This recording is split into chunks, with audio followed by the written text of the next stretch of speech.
24 और मैं हूं आपके साथ शाजिया निसार लेकर हाजिर हूं देश की राजधानी दिल्ली से जनता के बीच से जनता की बात यह है जनता की आवाज। ये वो खास कार्यक्रम है जिसमें देश की जनता हर मुद्दे पर बेबाकी के साथ अपनी आवाज को अपनी राय को बुलंद करती है। और आज का मुद्दा एक बार फिर से देश की बेटियों से जुड़ा हुआ सवाल यही कि आखिर देश में बेटियां कब सुरक्षित होगी। और ये सवाल हम तब तक पूछते रहेंगे जब तक केसेस में कमी नहीं आ जाएगी, जब तक बेटियों को इंसाफ नहीं मिल जाएगा, बंगाल वाली घटना फिर से नहीं दोहराई जाएगी। इसी मुद्दे पर करेंगे बड़ी चर्चा। खास मेहमानों का पैनल हमारे साथ मौजूद रहेगा, देश की जनता हमारे साथ मौजूद रहेगी। लेकिन सबसे पहले एक रिपोर्ट आपकी टीवी स्क्रीन पर।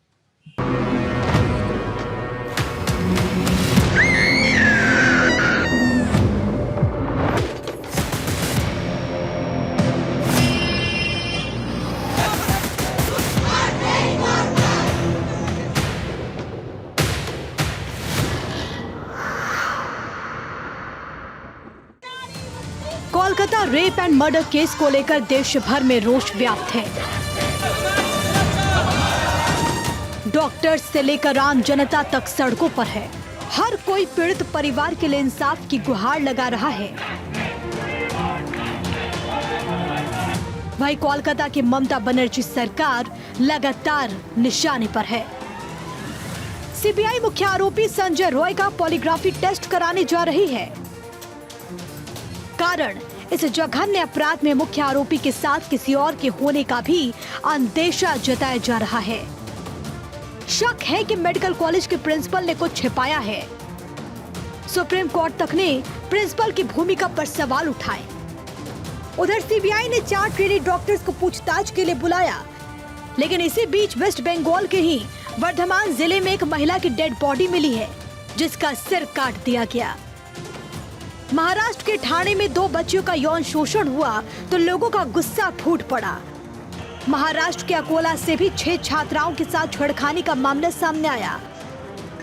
हाल ही में देश के कई राज्यों में महिलाओं, बेटियों और बच्चियों पर दरिंदगी के मामले सामने आए। ऐसे में सवाल ये है कि आखिर बेटियां निशाने पर क्यों हैं?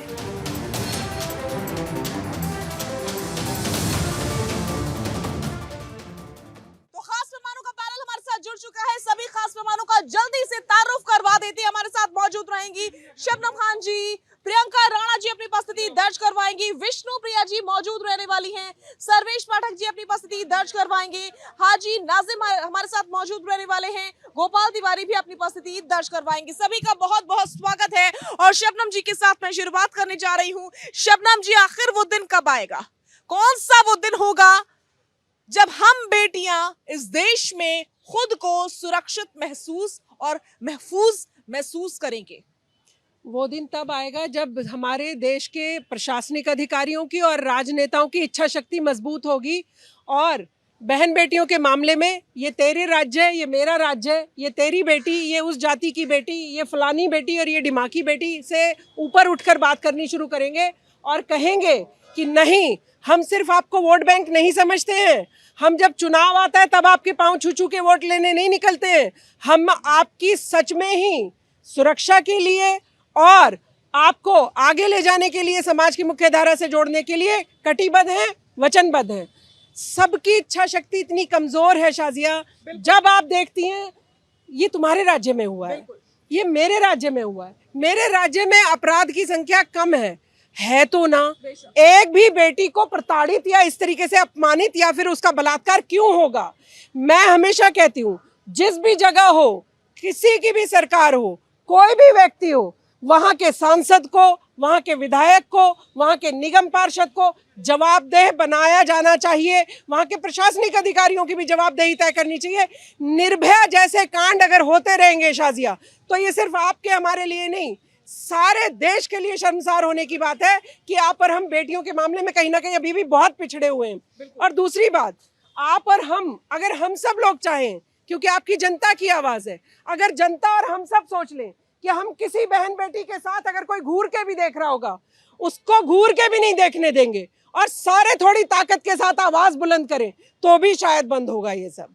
क्योंकि प्रशासनिक अधिकारी ये जो राज्य सरकारें हैं, इनका नंबर बाद में आता है, पहले आप और हम सब जो खड़े हैं ना, हम सबका नंबर। बिल्कुल बिल्कुल बिल्कुल सही कह रही हैं आप। और प्रियंका जी, ये कब तक वाकई कब तक जारी रहेगा? कभी बंगाल तो कभी महाराष्ट्र, बेटियां तो कहीं पर भी सुरक्षित नहीं है, चाहे वो किसी की भी गवर्नमेंट हो, किसी की भी सरकार हो, सिर्फ तू मैं जारी रहती है, एक दूसरे के ऊपर आरोप लगाते रहते हैं, लेकिन हालात नहीं बदलते। लड़कियां, बच्चियां, बेटियां, यहाँ तक कि बूढ़ी औरतें तक सेफ नहीं है भारत देश में। ऐसा क्यों? सवाल ये कि आखिर कब तक ये सिलसिला जारी रहेगा? साजिया, दरिद्रगी की इंतहा हो गई है, इंसान जानवर बन गए हैं। और आप देखिए, स्कूल कॉलेज से लेकर के आप अस्पताल तक, जहां पर भगवान जो हमें जीवन दान देते हैं वो आज सुरक्षित नहीं है। आप सोचिए, स्कूल शिक्षा का मंदिर, जहां पर हम अपने बच्चों को संस्कार देने के लिए और देश में आगे बढ़ने के लिए, दुनिया में अपना नाम कमाने के लिए भेजते हैं, वहां पर वो बच्चियां सुरक्षित नहीं है। आप सोचिए, 2 साल की बच्ची, 4 साल की बच्ची, किस तरह से उनको नोचा जा रहा है, खसोटा जा रहा है। और अब तो डॉक्टर्स हद हो गई है और कोई भी जवाबदेही लेने को तैयार नहीं है। नेता जो है, नेता तो मैं कहती हूँ वो तो उससे भी ज्यादा हैवान बन चुके हैं, क्योंकि तेरी पार्टी, मेरी पार्टी, तेरा नेता, मेरा नेता, सिर्फ इसी में उलझे हुए हैं। अरे क्यों नहीं निकाल देते अपनी पार्टी से वो उस नेता को या उस कार्यकर्ता को जो बुरी नजर से किसी भी महिला को देखता है? क्यों नहीं वो एक्शन लेते हैं? कोई भी एक पार्टी ऐसी मुझे बताइए जो ऐसे लोगों पर एक्शन लेती हो। वादे बड़े बड़े किए जाते हैं, महिला सुरक्षा पे बातें की जाती है, लेकिन जब आती है अपनी पार्टी के ऊपर बात या अपने कार्यकर्ता के बात, सारे हाथ खड़े कर देते हैं और कहते हैं नहीं जी, हम तो बिल्कुल साफ हैं, हमने तो कुछ किया ही नहीं, हमारे कार्यकर्ता तो ऐसा कर ही नहीं सकते। अरे नहीं कर सकते हैं तो जांच में आप सपोर्ट तो कीजिए, आप उनको पार्टी से निकाल करके तो बाहर फेंकिए, लेकिन नहीं होता है। तो जब तक ये सब चीजें नहीं होगी, जब तक हम लोग जागरूक नहीं होंगे और ऐसे नेताओं को जो राजनीति करते हैं लाशों के ऊपर, महिलाओं के ऊपर, ऐसे लोगों को वोट देना बंद नहीं करेंगे, तब तक बलात्कार नहीं रुकेंगे। बिल्कुल सर्वेश जी, सरकार जो इस समय देश में है, मैं केंद्र सरकार की बात करूंगी, हाथ में अच्छी खासी पावर है, अच्छी खासी सीटें पास में है, बावजूद इसके कहते तो है कि हम महिला सशक्तिकरण के लिए बहुत कुछ कर रहे हैं। क्या महिला सशक्तिकरण के भीतर महिला सुरक्षा नहीं आती? कब से हम ये हो हल्ला देख रहे हैं कि महिला महिला महिला सुरक्षित नहीं है। महिला इस देश में अब भी सुरक्षित नहीं है। बड़े बड़े कानून ले आते हैं, इंप्लीमेंट होता नहीं है, पुलिस वालों की जवाबदेही तय होती नहीं है, नेताओं की तय होती नहीं है, विधायक क्या कर रहा है, सांसद क्या कर रहा है, कोई पूछता नहीं है। कब तक इसी तरीके से जारी रहेगा? देखिए साजिया जी, सबसे पहले वंदे मातरम, भारत माता की जय। आपने सही कहा, कानून है। जब निर्भया कांड इसी दिल्ली में जहां हम खड़े हैं, उसके बाद जस्टिस वर्मा कमेटी का गठन हुआ और सख्त कानून आया, उसके बावजूद हमने क्या देखा कि वो जो रेपिस्ट थे वो हमारे कानून के लूप होल्स निकाल के किस तरीके फांसी को, इस सजा को लटकाते रहे। हम मानते हैं कि समाज की भी जवाबदेही तय होनी चाहिए। नेता, राजनेता अगर वो मुकर रहे हैं, लेकिन हमारा जुडिशियल सिस्टम भी मुकरता रहता है। आप देखें, जो रेपिस्ट होता है, मैं मध्य प्रदेश की घटना बता रहा हूं, वहां पे एक जज साहब जो 6 साल की एक बच्ची के साथ रेपिस्ट है, उसका जो सजा है, फांसी की सजा को माफ करके आजीवन कारावास में कर देते हैं क्या कि ये 5 बार का नवाजी है। मुंबई में एक जज साहब थे, उन्होंने क्या जजमेंट दिया कि ये जो मोलेस्टेशन किया, लड़की के कपड़े के ऊपर से टच किया। ऐसी चीजों के लिए हमें, जो बार बार मैं कहता हूं कि अगर पुलिस रिफॉर्म्स की जरूरत है तो वहीं हमारे यहां जुडिशियल रिफॉर्म्स की जरूरत है। अभी माननीय सुप्रीम कोर्ट ने संज्ञान लिया, लेकिन वो भी लेते लेते इतने समय लगा दिए। आज ममता बनर्जी के राज्य में, मैं बोलता हूं, इतनी बड़ी घटना घटी है। आप उन सामाजिक संस्थाओं का, वो तख्ती वाली गैंग थी, बिंदी वाली गैंग, या जो भी बॉलीवुड के जितने भी महिला हैं, अगर मैं कहता हूं ना कि राज्य दर राज्य की बात नहीं कहता हूं, लेकिन अगर यही घटना किसी बीजेपी के राज्य में होता, पूरा बॉलीवुड की जितनी भी महिलाएं या जितने भी हैं सब सड़क। महाराष्ट्र में किसकी सरकार है? महाराष्ट्र में बीजेपी की सरकार है। महाराष्ट्र की सुनी घटना 3 साल की बच्ची के साथ स्कूल में हुआ है, जो मोलेस्टेशन हुआ है। मेरी बात तो सुनिए सर्वेश जी। मेरा सवाल शुरू में यही पूछा था कि महाराष्ट्र हो या बंगाल, हालात सब जगह, इवन दिल्ली, एक जैसे हैं।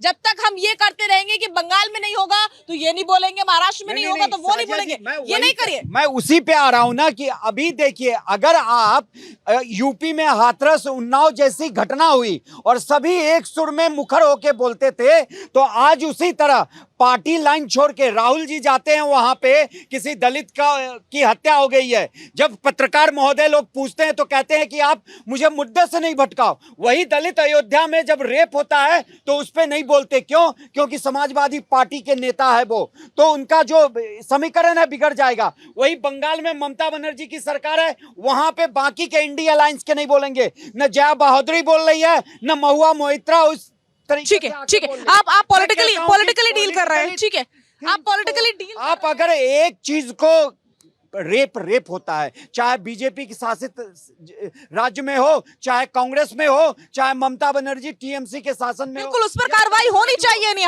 हर जगह कार्रवाई ऐसी होनी चाहिए कि फिर कोई सोच ना सके। बिल्कुल, लेकिन बिल्कुल। हमारी जो मैं बार बार कह रहा हूं ना, कानून व्यवस्था इतनी लचर है, इसके कारण ये रेपिस्टों का जो हौसला है वो बुलंद रहता है। वो दारू पी के उस मद में उन्माद में ऐसे कांड करते हैं, लेकिन उसको सजा मिलते मिलते कितने दिन हो जाती है साजिया जी? इतने दिन लग जाते हैं कि वो महिला ये तक सोच लेती है कि इससे बेहतर तो मैं सुसाइड कर लूं, क्योंकि मुझे न्याय तो मिल ही नहीं रहा है। एक महिला का सड़क पर दुपट्टा खींचा जाता है तो ये कहा जाता है कि बहुत सख्त कानून है, महिला के साथ आप बदतमीजी नहीं करते, नहीं कर सकते, बहुत सख्त कानून है।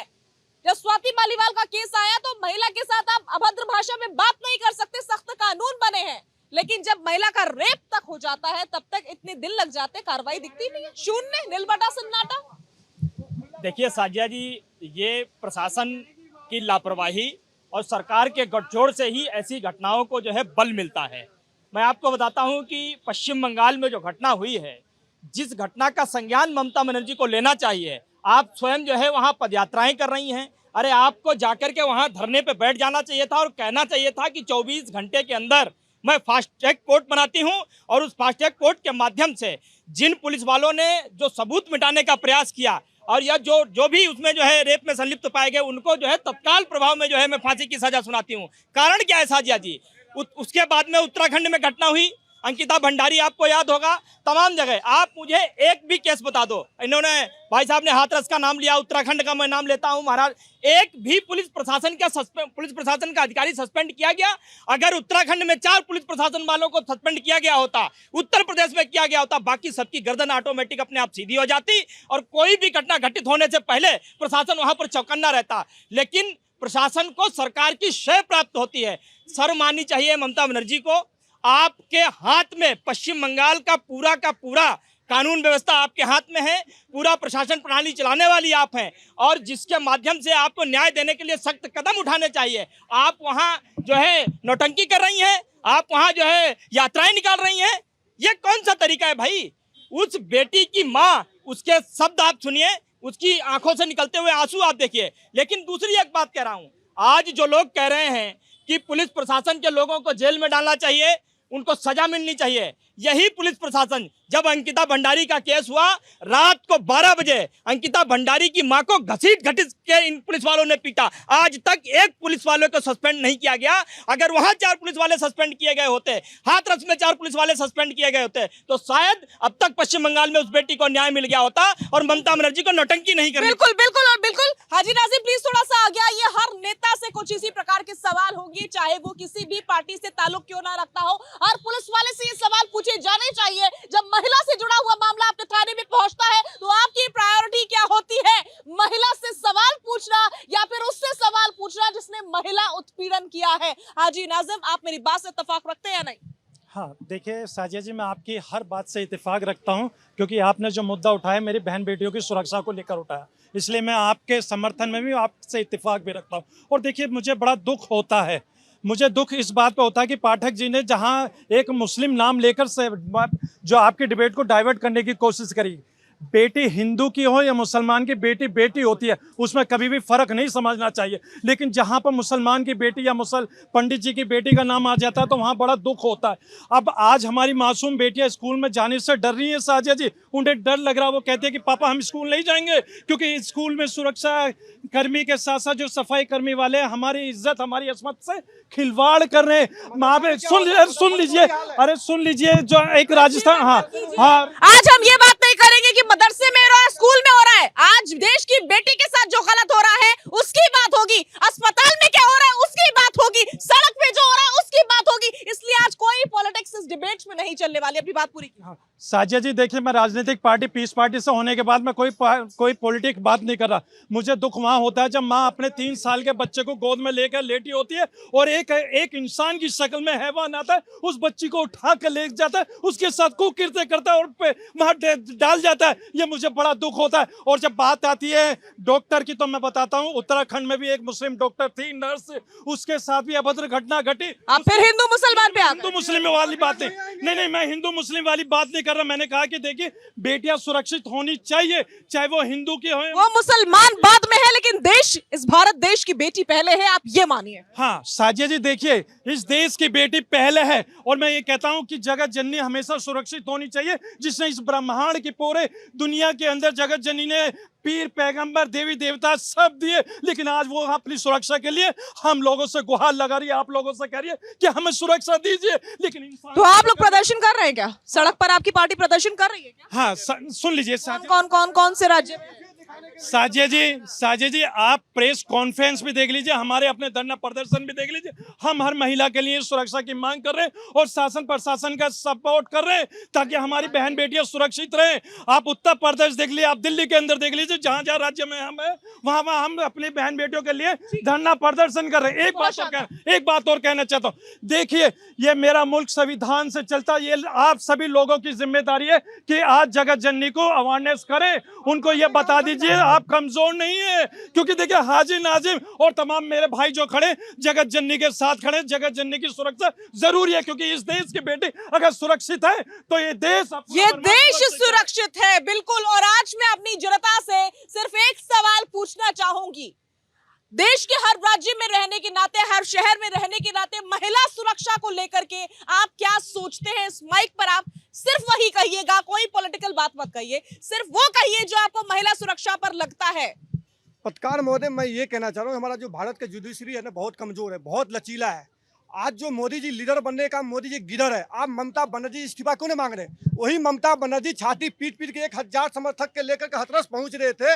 आज जब ममता बनर्जी के घर में यह घटना घटी है, जब डॉक्टर एक माँ की बाप की विचार होता है, हमारा बच्चे को पढ़ाता, एक सूखी रोटी खा के अपने बच्चे को डॉक्टर इंजीनियर बनाता ताकि देश को सेवा करे, देश को जनता को सेवा देने में सक्षम हो। आज उस बेटी के साथ में बाहर से आदमी कैसे घुस गया? संजय राव जो मेडिकल कॉलेज है उसके अंदर में कैसे चला गया? हो एक महिला डॉक्टर को दोनों टांग पकड़ के उधार दिया, उसके साथ गैंग रेप हुआ, उसके हॉस्पिटल कोई नहीं दे, मेडिकल कॉलेज में और कोई नहीं थे उसके अलावा।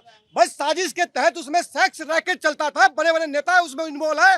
कहीं ममता बनर्जी के जो भातीज है अभिषेक बनर्जी, उसका नाम नहीं आ जाए, प्रिंसिपल को सस्पेंड करने के बाद कर देते, पोस्टिंग दे देते हैं। आज उसको जांच के घेरे में क्यों रखे? जब वहाँ डॉक्टर जो थे अपनी प्रदर्शन कर रहे थे, इसकी 9000 गुंडे को ट्रक में ले जा करके आपके आंख के सामने पुलिस रक्षा क्या करी? पुलिस अपनी जान बचा रहे थे, डॉक्टर महिला के बीच में जान बचा रहे थे, अपना जान की रक्षा कर रहे थे, उसमें जाके तोड़ फोड़ आंख के सामने पुलिस के हो रहे। उसके बाद भी ममता बनर्जी अपना बयान दे रहे। बिल्कुल। और ममता बनर्जी पर तो सवाल उठते ही रहेंगे, लेकिन मामला यहाँ पर सिर्फ ममता बनर्जी पर नहीं टिक जाता। बात तो महाराष्ट्र की भी हो रही है, बात तो और राज्यों की भी हो रही है। सवाल मेरा वही रहेगा कि आखिर बेटियां कहाँ सुरक्षित हैं, कहाँ महफूज महसूस कर रही है? जनता से समझते हैं। कौन बोलना चाह रहा है यहाँ से? आप कहाँ से आते हैं? कहाँ से आते हैं? मैं यहीं से हूँ, फरीदाबाद से। फरीदाबाद यानी के एनसीआर से ही, हाँ दिल्ली हरियाणा एनसीआर से ही। आप बताइए, आपको महिला सिक्योरिटी के नाम पर क्या बोलना? महिला सिक्योरिटी के नाम पे देखिए, एक भी कुछ भी महिला के साथ होता है वो बिल्कुल दर्दनाक घटना है। महिलाएं सुरक्षित हैं या नहीं है? कहाँ देख रहे हो, कहीं ना कहीं से मैं रोज पेपर पढ़ता हूँ, रोज को ना कोई खबर मिलती है। ऐसी खबर मिलती है, कभी हम सतयुग की पैदाश के आदमी हैं, उस टाइम में कभी हमारे माँ बाप ने कभी ऐसा काम नहीं किया था, ना हम सुनते थे। अब जैसे जैसे आबादी बढ़ती जा रही है, ऐसे ऐसे घटना बढ़ता जा रहा है। प्रॉब्लम है मैम, जुडिशियरी सिस्टम में प्रॉब्लम है। सही से जो है फॉलो ही नहीं हो पा रहा अब कुछ नहीं होगा, अदरवाइज बिल्कुल, बिल्कुल। जितना अभी तक रूल है उसके हिसाब से भी सजा मिल सकती है। पुलिस अपना काम सही ढंग से कर रही है। पुलिस भी नहीं कर रही है, पुलिस कर रही है तो रेप नहीं कर कर रही रही है, पुलिस बिल्कुल नहीं कर रही है। जुडिशरी सिस्टम भी फेल है। अदरवाइज अगर आप कैपिटल पनिशमेंट भी दे देते हैं तो भी उसमें भी लड़की को मार दिया जाएगा। जिस तरह से आज पुलिस काम कर रही है, जुडिशरी सिस्टम काम कर रही है। इनिशियल स्टेज तो पुलिस का काम करना होता है। आप कितना मानते हैं कि पुलिस सही ढंग से सभी राज्यों में काम कर रही है? पुलिस बिल्कुल सही काम नहीं कर रही है। ना यहाँ का जो ये न्यायालय है वो नहीं काम करता है। न्यायालय अगर किसी बेटी का रेप हो जाता है या किसी का मर्डर हो जाता है, तारीख पे तारीख, तारीख पे तारीख, इंसाफ मिलता ही नहीं है। और पुलिस अगर किसी एसएचओ का फोन गायब हो जाए किसी भी एरिया में, चाहे यूपी हो, दिल्ली हो, हरियाणा हो, पंजाब, उस एसएचओ का फोन मिल जाएगा। लेकिन अगर एक बेटी को छेड़ने वाले को वो नहीं पकड़ पाते हैं। और पॉलिटिकल पार्टियों का भी इस पे जो है हाथ रहता है। हमारे लीडर देश के कितने स्वच्छ सुरक्षित है, आए दिन इनका रेपिस्ट में नाम आता है कि ये फलाने पार्टी का नेता रेपिस्ट है, फलाने पार्टी का नेता रेपिस्ट है। ठीक है, ठीक है, और लोगों से बात करेंगे। आपसे मैं पूछना चाह रही हूँ कि आज के समय पर ऐसा लगता है कि बेटियों को छेड़ना तो आसान है, लेकिन उन आरोपियों को पकड़ना बहुत मुश्किल हो चुका है। आपको भी ऐसा ही लगता है? मैम मुश्किल तो है ही, पकड़ना क्या, यहाँ तक आप देखिए सजा मिलना कितना मुश्किल है। सबसे बड़ी चीज वो है, अगर किसी रेपिस्ट को, अजमेर वाला जो केस अभी हुआ है उसमें 32 साल के बाद अगर किसी को सजा मिल रही है तो 32 साल मीन्स हो सकता है जब वो अपने जवान रहे होंगे, आज वो लोग बूढ़े हो चुके हैं, उनको उम्र कैद देने का क्या फायदा। 32 साल बाद कौन जिंदा है, कौन मर गया, क्या हुआ, किसी को क्या पता। 6 लड़कियों ने जिसमें से सुसाइड कर लिया था उस टाइम पर, तब की पॉलिटिकल पार्टीज ने उन लोगों को सपोर्ट किया। मीन्स 32 साल कितना बड़ा पीरियड है। बहुत बड़ी बात। आप क्या कहेंगे? मैं ये कह रहा हूँ, मैं वो जो ये कह रहे थे, मैं आपको 32 साल पहले लेने जा रहा था, जब आपके पैनलिस्ट और आप लोग शायद स्कूलिंग में हो रहे होंगे। वो घटना पूरे देश को झकझोरने वाली घटना थी, पूरे देश को। इनको शायद ब्रीफली नहीं है, मैं वहीं से बिलोंग करता हूँ, मेरे को पता है। एक लड़की को उन्होंने राजनीति में प्रवेश करने के बहाने बुलाया, उसकी नंगी फोटो ली, उसको नेक्सस बना के 200 लड़कियों के साथ रेप किया, 200 के साथ रेप किया। अब आप बताओ, यदि कार्यपालिका, न्यायपालिका और पुलिसिंग यदि अपना काम टाइम फ्रेम में करती तो बाकी का मन नहीं बढ़ता ना। अब आपको 32 साल, वह भी लोअर कोर्ट ने सजा दी है, अभी तो 3 कोर्ट और पड़े हैं, हाई कोर्ट, सुप्रीम कोर्ट और राष्ट्रपति, 3 और पड़े हैं। ये बताओ उसको देख के जनता क्या सोचेगी। आप जो क्रूर मानसिकता के लोग हैं, जो रेप जैसे कुकर्मों को, छेड़खानी जैसे कुकर्मों को अंजाम देते हैं, वो क्या सोचेंगे? नहीं, वो नहीं सोचेंगे, उसको देख के और ज्यादा भड़के, उनको ज्यादा इसलिए बढ़ेंगे, उनको लगेगा कि कुछ होने वाला नहीं है इस देश में। तो मेरा कहने का मतलब है कि इसमें टाइम फ्रेम, मेरी आपके चैनल के माध्यम से सरकार से मांग है कि आप 90 दिन में उसकी इंक्वायरी करके अगले 90 दिन, 3 महीने में, चाहे आप डेली सुनवाई करें, चाहे 4 दिन से करें, चाहे वीकली करें, लेकिन 3 महीने में, 6 में, जब रेप होने के घटना के बाद 6 महीने में उसको सजा हो जानी चाहिए। उससे रेप रुक सकते हैं, या फिर सामाजिक चेतना आनी चाहिए। तो सामाजिक चेतना और ये न्यायपालिका जब फ्रेम टाइम में काम करेगी तो थोड़ा बहुत ठीक है। देखिएगा, नहीं मैं क्या कहना चाह रहा हूँ, डिस्कशन तो काफ़ी देर से चल ही रहा है, मैं भी सुन ही रहा हूँ। प्रबंधन, मैनेजमेंट, राइट, मैनेजमेंट क्या चलता है, इंडिया का मैनेजमेंट प्रधानमंत्री जी हैं, स्टेट के मैनेजमेंट के अंदर वहाँ के चीफ मिनिस्टर आते हैं। अब आप इसको स्टार्ट कीजिए घर से, मैं इसको अपने घर से स्टार्ट करता हूँ। मेरे घर में भी बेटे हैं, ठीक है, तो मेरा वहाँ मैनेजमेंट है, राइट। एक मेरा रूल है, मेरे बेटे कभी भी दोनों कोई भी गलत काम करने के विषय में सोच नहीं सकते। उसकी वजह ये है कि उनको पता है कि अगर आए तो डैडी क्या करेंगे, राइट। तो वो एक डर है, एक मैनेजमेंट है, एक प्रबंधन है। तो यही एक तरीका है। तो जो स्टेट है, स्टेट के जो चीफ मिनिस्टर हैं, राइट, उनके अंडर के अंदर पुलिस आती है। तो ये सारा जो सिस्टम चलता है ना, चलता है एक मैनेजमेंट से। उनको बहुत मजबूत होना पड़ेगा और ऐसी सजा का प्रावधान करना पड़ेगा कि कल को कोई व्यक्ति ये ना सोच पाए कि अगर मैं ये काम करता हूँ तो मैं उसमें से, अपराध में से निकल सकता हूँ। देखिएगा, बलात्कार होता है, उसमें ना तो हम कोई राजनीति ढूंढे, ना उसमें हम जात ढूंढे, ना उसमें पार्ट ढूंढे, ना उसमें हम धर्म ढूंढे, ठीक है। क्राइम है, उसको उसी तरीके से हमें बिल्कुल। और बिल्कुल मेरे पास बहुत ज्यादा समय नहीं है, इसलिए मैं सारी जनता से, जरा सुनिए, सारी जनता जो यहाँ पर इकट्ठा है, मैं पूछना चाहूंगी कि महिलाओं के साथ अभद्रता, महिलाओं के साथ बदतमीजी, महिलाओं का शोषण और उत्पीड़न, या फिर महिलाओं के साथ में रेप, इसके खिलाफ क्या आपको नहीं लगता कि देश को एकजुट हो जाना चाहिए या फिर नहीं? हाँ या ना में जवाब दीजिए। 100% होना, देश को एक होकर आवाज उठानी अगर जल्लाद की जरूरत है तो जल्लाद बनने की जवाब दीजिए। बिल्कुल सभी को एक साथ होना चाहिए, किसी महिला के साथ कोई ऐसा सुनने में ना आए। पॉलिटिकल पार्टियां अपना काम करें, लेकिन जो पार्टी राजनीति कर रही है, किसी महिला के ऊपर अपहत्या होता है या रेप होता है तो उन पार्टियों का बहिष्कार करना चाहिए। बिल्कुल। शबनम जी क्या कहेंगी? मैंने तो एक अभी अभियान चलाया, मैं सबसे बोलूंगी कि जुड़े मेरे साथ। मैं सिलना जानती हूँ तो उधेड़ना भी जानती हूँ। मैं अगर सिलना जानती हूँ तो उधेड़ना जानती हूँ। जुड़िए मेरी इस मुहिम के साथ सब लोग, और हम सब लोग मिलकर उन अपराधियों को बराबर में। आपकी बहन बेटी जितनी भी दिख रही होती हैं आपको लगता है कोई उन्हें घूर रहा है, खड़े हो जाइए अपनी बहन बेटी के आगे, खड़े हो जाइए दीवार बन के। आप और हम सब जिस दिन बहन बेटियों के आगे दीवार बन के खड़े हो जाएंगे, किसी अपराधी की हिम्मत नहीं आंख उठाकर देखे। तो मैं सबको आपके माध्यम से, जनता जागरूक है, लेकिन वो प्रशासनिक अधिकारी और नेता, इनकी भी जवाबदेही तय करना बेहद जरूरी है, बेहद जरूरी है। देखिए, ये पूरे भारतवर्ष की जनता की मांग है कि कैपिटल पनिशमेंट हो या आप जो न्याय के मामले में एनकाउंटर इलीगल होता है, लेकिन अगर वही तुरंत कार्रवाई हो, जैसे कि अजमेर वाले केस में हो गया, 32 साल लग गए। क्या हमारी न्याय व्यवस्था सो रही थी? तो यहाँ पे जितने जागरूक जनता को होना है, उतने जागरूक हमारी न्याय प्रणाली को भी होना है। जस्टिस वर्मा कमेटी की इतनी अगर अच्छी वो जो लॉ आ चुका है, फिर भी आखिर इतना समय क्यों लग रहा है जजमेंट देने में? ये यहाँ पे फास्ट ट्रैक कोर्ट तो बन जाते हैं। अब देखिए ना, ममता बनर्जी, मैं बार बार आप मुझे कहेंगी पॉलिटिकल, जब चुनाव हुआ था तो एक 60 साल की महिला का उसके 6 साल के पोते के सामने में रेप हुआ था, और ये मामला सुप्रीम कोर्ट में है, सीबीआई जांच कर रही है, लेकिन अभी तक उस मामले पे कोई कार्रवाई नहीं हुई, अपराधियों को कोई सजा नहीं मिला। तो यहां पे हम क्या कहेंगे? न्याय प्रणाली पे ही सवाल उठाएंगे ना। मैं तो मांग करता हूं, या तो उसे फांसी पे लटका दो या एनकाउंटर कर दो, इससे ज्यादा कोई सजा नहीं। ठीक है, ठीक है, ठीक है, ठीक है, एक सेकंड। देखिए, बड़े बड़े भाषण और बड़े बड़े जो जुमले हैं उनसे काम नहीं चलेगा। बात तब आती है जब सिस्टम आपका करप्ट होता है। बात जब आती है जब राम रहीम 10 बार पेरोल पर छूट जाता है और आशाराम बापू को भी पेरोल मिल जाती है, लेकिन तब कोई आवाज नहीं उठाता। कैसे ऐसे अपराधियों को बेल मिल जाती? जब तक ऐसे लोग छुटते रहेंगे, क्या आप उम्मीद करेंगे कि हमें न्याय मिलेगा?